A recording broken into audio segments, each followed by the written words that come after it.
look, I have been, Team Elon Musk, because I really feel like you had this huge social media platform that was unfairly silencing voices.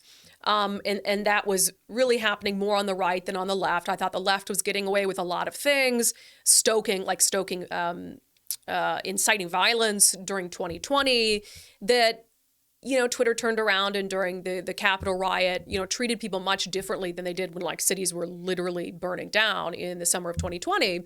And so I thought Elon Musk is coming in. It's same rules for everyone.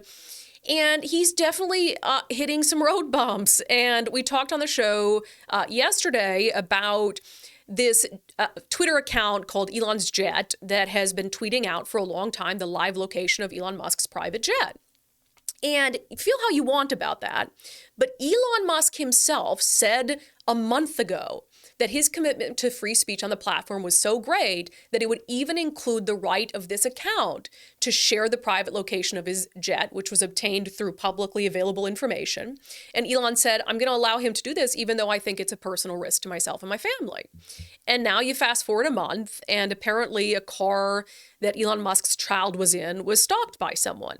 So then he immediately comes out, blocks this account, suspends the account, and then last night suspends the accounts of several prominent journalists, New York Times, CNN, who were doing reporting on this issue, and in a roundabout way ended up sharing the link of where his private jet was. And so now, without warning or explanation, there's this sudden about-face from Twitter. And then you have prominent journalists whose accounts are being suspended. And that's when last night I was like, okay, this is not cool. This isn't any better than old Twitter. And, Elon Musk has been talking about these terrible decisions that were made in regards to accounts like Donald Trump and how he was going to be more transparent. And then he's doing all this, without any warning against journalism accounts. And that's problematic to me. That's very Orwellian to me when he says and has said repeatedly he's going to have this real consistent approach to free speech. And he called this jet account free speech just a month ago. So I wanted to bring on journalist Brad Polumbo. He's been covering this whole ordeal for Based Politics. And I wanted to get his thoughts on, just generally speaking, this idea of, is the jet account doxing? But also about how Elon Musk has handled this situation and what it means for all of us, even if you don't have a Twitter account. Brad, thanks for joining unDivided. It's good to see you. Introduce yourself to folks who aren't familiar with you. Sure, thanks for having me. I am a libertarian conservative journalist. Oh, I love it. Libertarian conservative journalist. So before we even dive into the crazy that the last 24 hours on Twitter has been, why should people even care who don't kind of live in that Twitter world as much as you and I might? Well, I think that probably the Twitter issue and the ongoings do get overhyped relative to their actual importance because, like you said, most Americans don't use Twitter. I think only 1 in 5 do.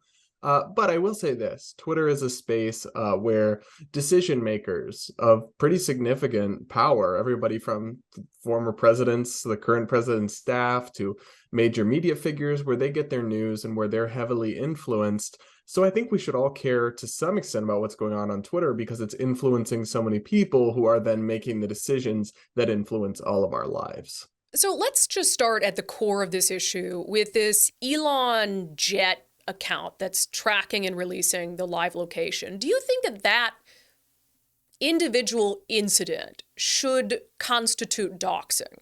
Not really, not in the same sense as posting someone's home address, which is what we usually mean by doxing.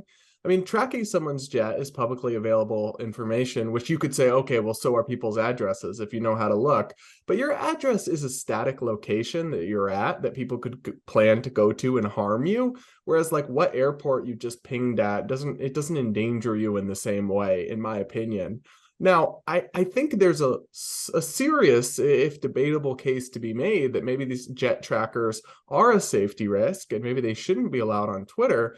But it's simply a fact that it is a reversal of Musk's former stances. He previously said that all legal speech would be allowed on Twitter, and posting this information is 100% legal. It is not against any law in the United States. He also literally said, I will not ban the Elon Jet account. That's how dedicated I am to free speech. And now something scary and very unfortunate happened involving someone harassing and accosting his child, and he's doing a 180 on that. I think we should debate the merits of it, but I do think we just have to point out the fact that he is flip-flopping on this. It's just a fact. And do you think it was an emotionally charged decision? Yeah, because of the thing that happened with his kid in the car and some crazy person accosting him, he's clearly letting his emotion override his decision making and flip flopping on the principles that he previously laid out and said he was going to abide by, which is understandable as a human, but it's just not great for those of us who've been consistently calling for free speech principles on Twitter. Yeah, you're totally right. I mean, nobody should blame a father for caring about the safety of their kids, but he's also the CEO of Twitter and needs to make sure that the decisions he's making aren't emotionally charged and that they're decisions that are going to kind of be able to withstand the test of time. So then, the Elon Jet account happened, and then obviously they started to suspend the accounts of journalists who some of them and some of them were political pundits that did share the link pretty blatantly, but others shared it kind of in the course of their own reporting. It wasn't like malicious. What do you make of the account suspensions? Well, it's just not a great look to say you're going to restore free speech to a platform, then purge a bunch of journalists that don't like you and cover you negatively all at once late at night without much communication or explanation why. So I think the entire thing's been handled terribly. What I think he should have done is, if this is going to be your policy, delete the individual tweets where the link to the jet tracker was shared, and then maybe give these accounts a warning, establish a very clear standard, say this is no longer allowed, you can't do this, and then in the future they have fair warning. But this changed. This was allowed on Twitter for years, and then he snapped his fingers and changed the policy, and now all of a sudden he's suspending all these journalists. I think it's a total mess. I think it's inconsistent. And I just don't think it's in the spirit of what he promised to do when he took over this platform.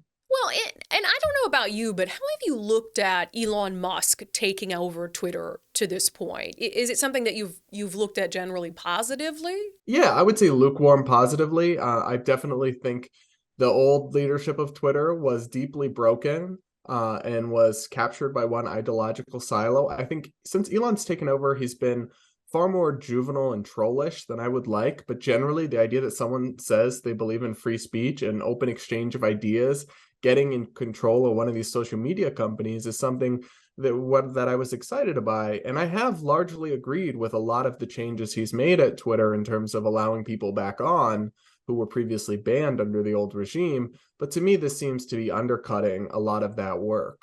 I agree. And I wonder how he comes back from this because after they suspended all these accounts, he put out this Twitter poll asking followers whether they thought that he should reinstate these accounts and on what timeline.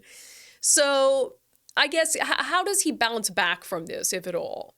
I think he can, especially because he only suspended these accounts for 7 days. So they'll just kind of be back before we know it. And then hopefully he'll learn from this and not repeat this kind of purge.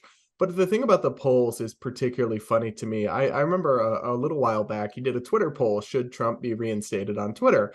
Now, I actually think that Trump should be reinstated. That's been my view because the Ayatollah of Iran is allowed to be on. The literal Taliban is allowed to be on. So I think Trump, whatever you think of him, should be too. But he did it by Twitter poll. And I said at the time, like, not a great way to run a company. And so now he posts a Twitter poll, should I unban these journalists? And of course, the outcome didn't come the way he wanted, so he's not doing it. So I don't get what he's going for, because he tweets this Latin saying, like, the people's will shall reign or whatever. But apparently there's a little bit of selectivity about when that applies. Yeah, and I tend to agree with you that I've been a little disappointed with, and I think how you kind of phrased it is the childish behavior that this childish nature in which he's responded to some of these things. Let's end with this.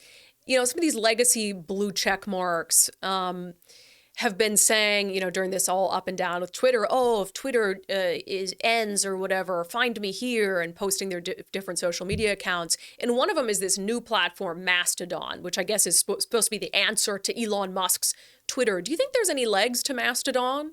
I'm not on it, so I can't really say one way or other. I've heard bad things about its user experience and its interface, which is kind of a death knell for a tech startup. It's hard enough to get people to switch to something, but then if they switch to it and it's like crappy and hard to use, it's really not going to go well. But I do think there's plenty of alternatives to Twitter. I mean, there's everything from Facebook to TikTok to Instagram to email newsletters like Substack to YouTube. I mean, there really are so many ways to get a message out there. So whatever happens with Twitter, it's not the end of the world.